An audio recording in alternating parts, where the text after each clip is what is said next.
Jesse, welcome to Footy Prime. It's your first time on the podcast here. All right, I may be 50 years old. I may, at my very best, have been a very mediocre footballer. I am. What the hell was that? Something just fell. Someone just fell over. Yeah. But I am actually a dual national. Convince me to play for Canada and not England. How would you approach that situation? Say, nah, not your country of your birth. This is where you should be playing.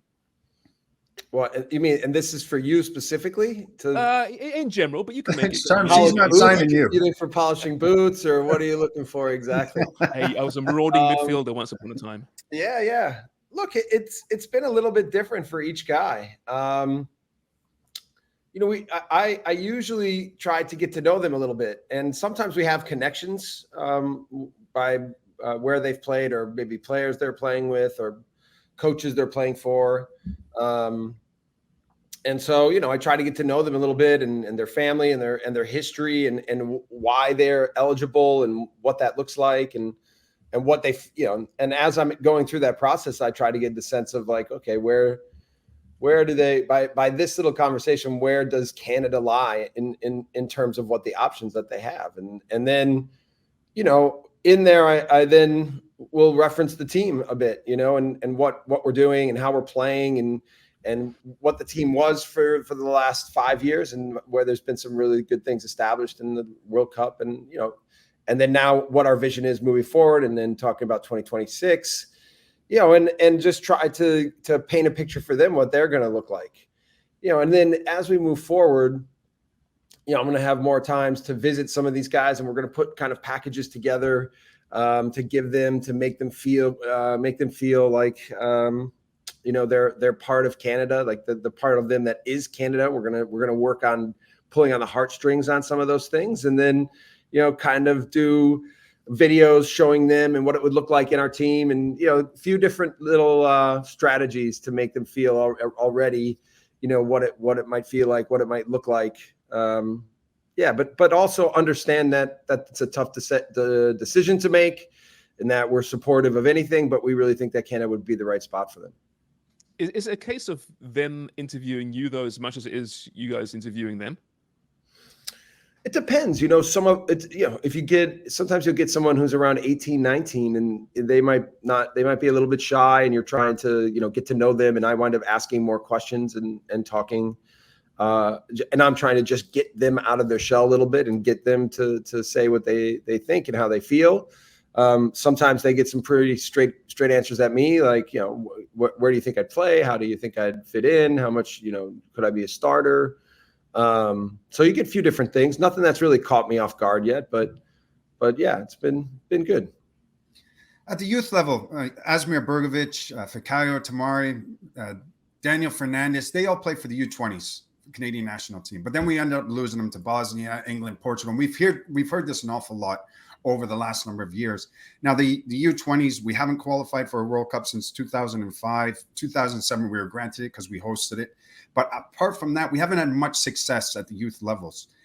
Do you think we have to invest a little bit more money, get these players to play more games together, kind of groom them together collectively, where these players actually want to continue that pathway into that first team?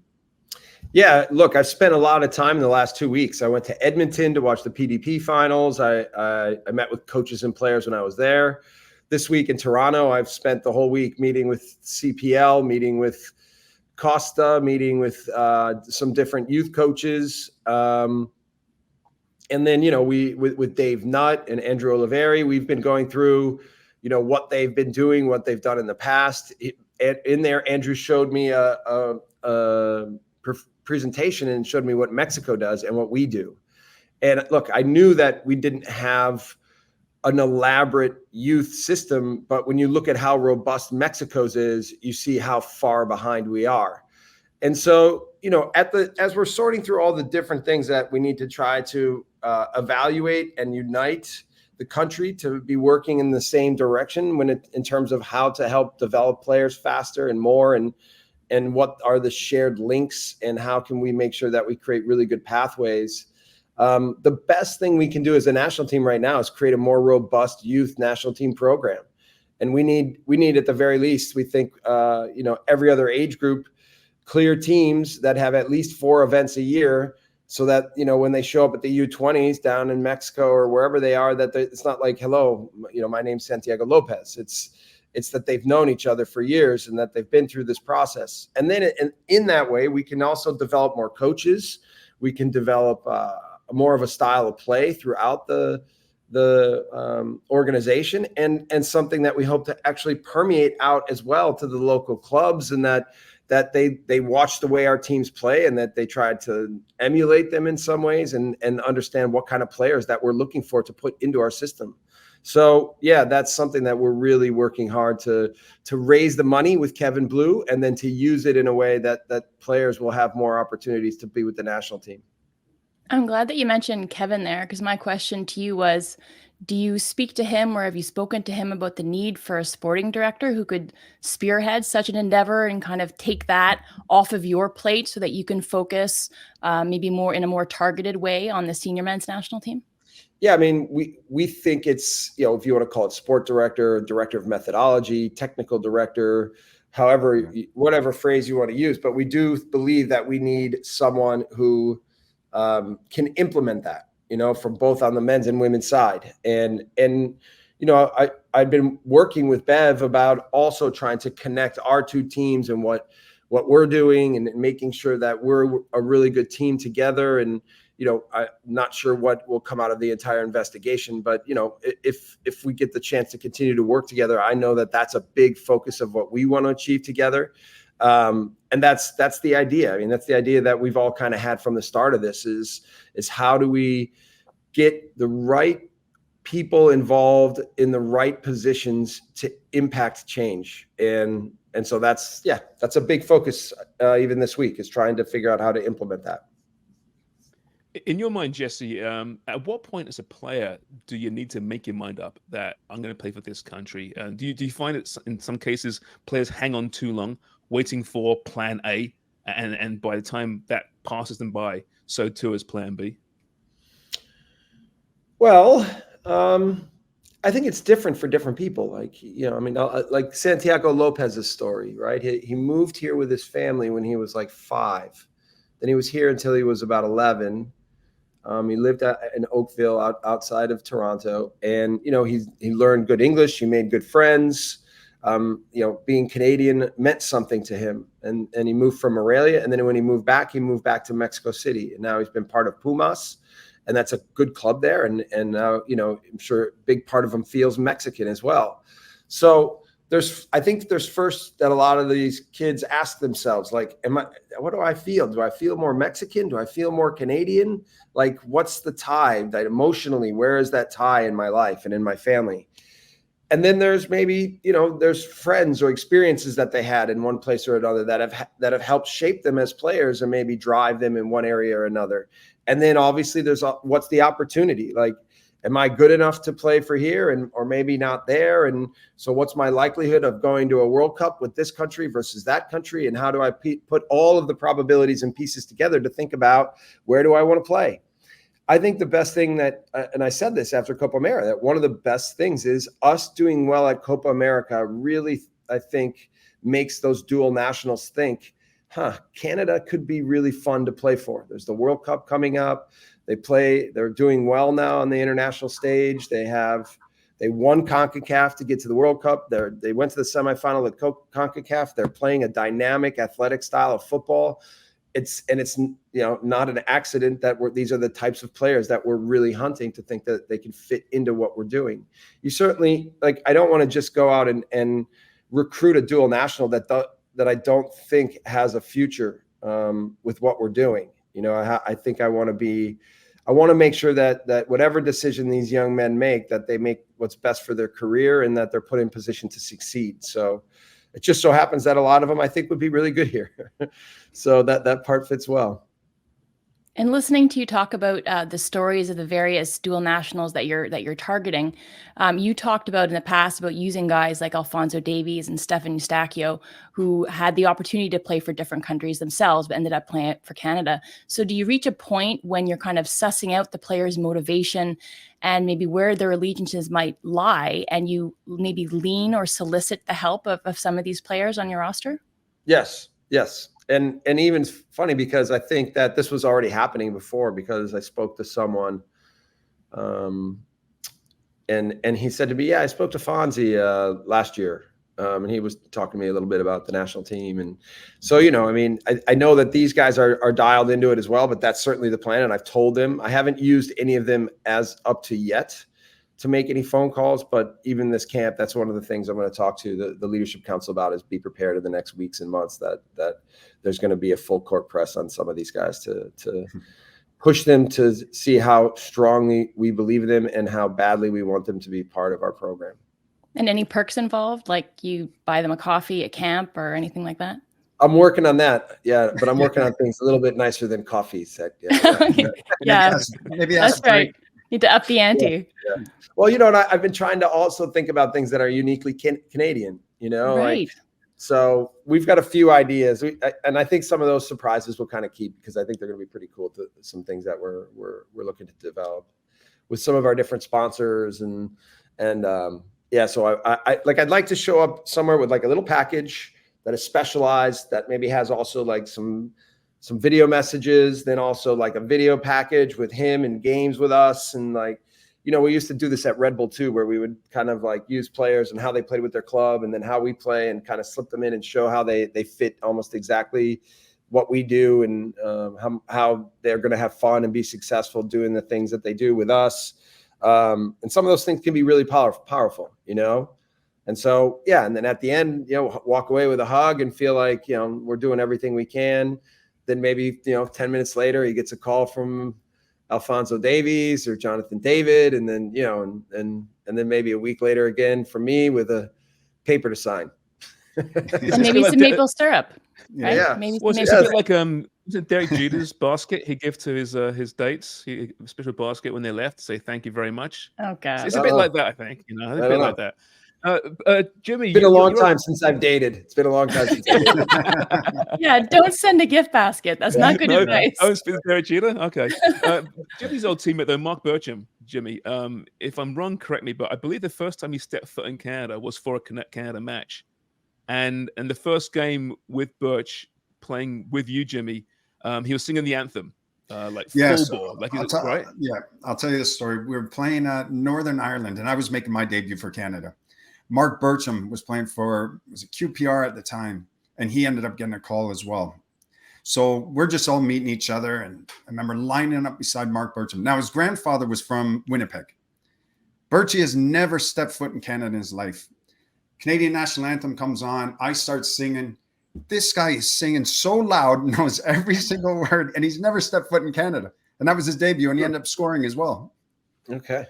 That was so how important is that, Jesse, then? Like, players, obviously, ideally, you want to play with that connection, real connection to Canada. We understand that. But talent's talent, right? Do you really care if the kid's never actually been to Canada? I haven't really thought about that. The answer, I guess, would be no. But you like you said about Birch, you want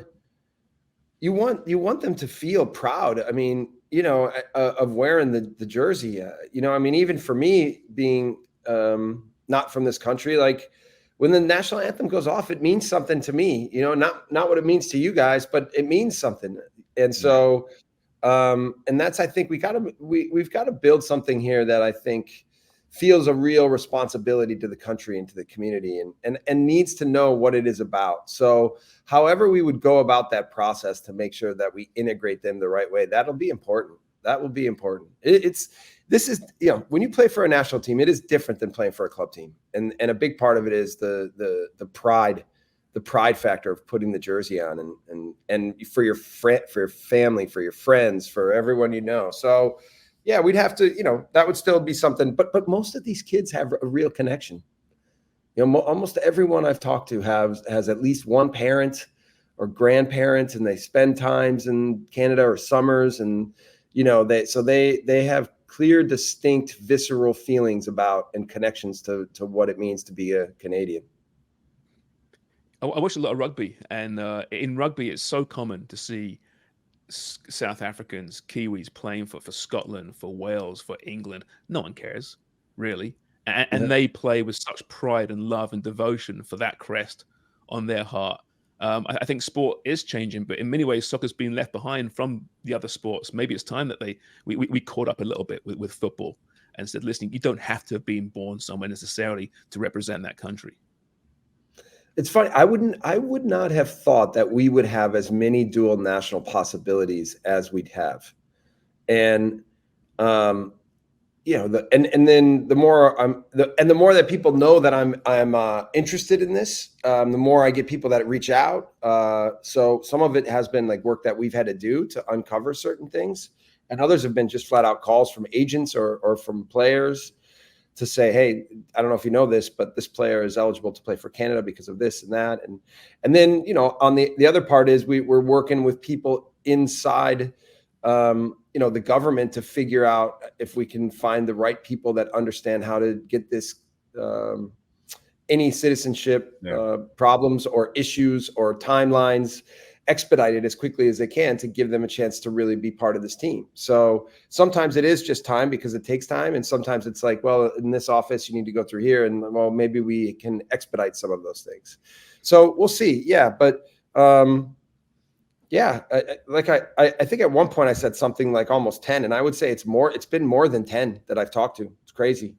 And again, they're all in different kind of categories. So some are more youth category right now that maybe would go into a U20s or 23s, but I think would have big potential for being part of the full national team years down the line. So yeah, it's a lot of options out there. I wonder if we discussed in this show numerous times Ryan Gauld in Vancouver, who's a creative type player. Is that someone who's on your radar? Yeah, he is. He's going in with Scotland. So there's been, between Tosin Ricketts and the people of Vancouver, I haven't spoken to Ryan personally yet, but there's been a lot of discussion back and forth. He still feels strongly that Scotland is his home. And he thought he would be getting called up, and he has been. So we'll see how that goes. But he's definitely on our radar. There's communication several times. There's a player that's out in Vancouver right now, a young kid, 16, Grady McDonald. He's playing for born in Vancouver. His father's Irish, and now he's with the Republic. And he's getting a lot of attention over in the UK right now. Is there a point where yourself and the Canadian Soccer Association start to look at this and step in and say, okay, we want you coming this way rather than going the other way? Have you been on my phone? While you were asleep. That was me. It wasn't the maid. Okay. So yeah, I mean, yes, I'm aware of him as of a couple days ago, and we are going to be contacting him to just, again, I think it's just that with someone like him, like hearing, what are your options? What are you thinking? What would you like from us? Like, if we can help you through this process. You're still young, you still have to focus on your football, but this is what we're developing. This is what we're building. Yeah. We'd like you to be part of it. So, and I had to, one of the reasons why I've waited a couple of days is just because I've had to watch a little bit of video to see, okay, who is he? What is he like? What's the potential of him fitting into something that would be good for us? And what are we like at that age group? And again, so I want to make sure that I'm not just making, 100 phone calls to 50 guys that really wouldn't even be in the picture. I want to make sure that if players do have other options and it doesn't seem like it would fit with us, then make sure that we're not bringing them into a place where they don't play. And is it really also about who's out there of quality, who's eligible to play for Canada? Like, you have your eye on 10, you even said people are reaching out to you, but is there a certain amount of your targeting of these dual nationals that's based on your current depth of squad and the needs within that and projecting towards 26? I would say there are 3 categories. There are categories of players that we think could be impact players. There are categories of players that we think could be a version of depth players, but that may also be able to push to be in the starting lineup, but like good squad players that could fit into a 23, 26 man squad. And then there's the category of younger players who aren't ready for the national team and may not be quite ready for 2026, but could have potential to help this organization and this team out as we move further down the line. And we would want, and part of the reason we're speaking to them is as they're considering other youth nationals is to tell them that we're in the process of building a more robust youth system so that you're going to have more opportunities to be part of the national team, to be identified as one of our good players, and to give you a pathway to the first team. So those are usually the three buckets that you're working out of. So when you see a player like Dan Jebbison, who's on your radar, certainly, he moves to Watford, I believe, today. Okay, he said he was going to do that. Yeah, I think it's official now. I think I just saw that. Okay. Is that a good move for a player just to get minutes right now, even if it's a division lower than perhaps his parent club? Yeah. He's a confident young guy. He was here in Canada until he was 13 years old. Then he moved to England. He's been part of the English setups at different age groups. He's had some good experiences, some not so good experiences. Right now in his career, he wanted to move to Watford, but he wasn't sure it was going to happen because he had some really good performances with the first team, and that the coach wanted to keep him, but he didn't.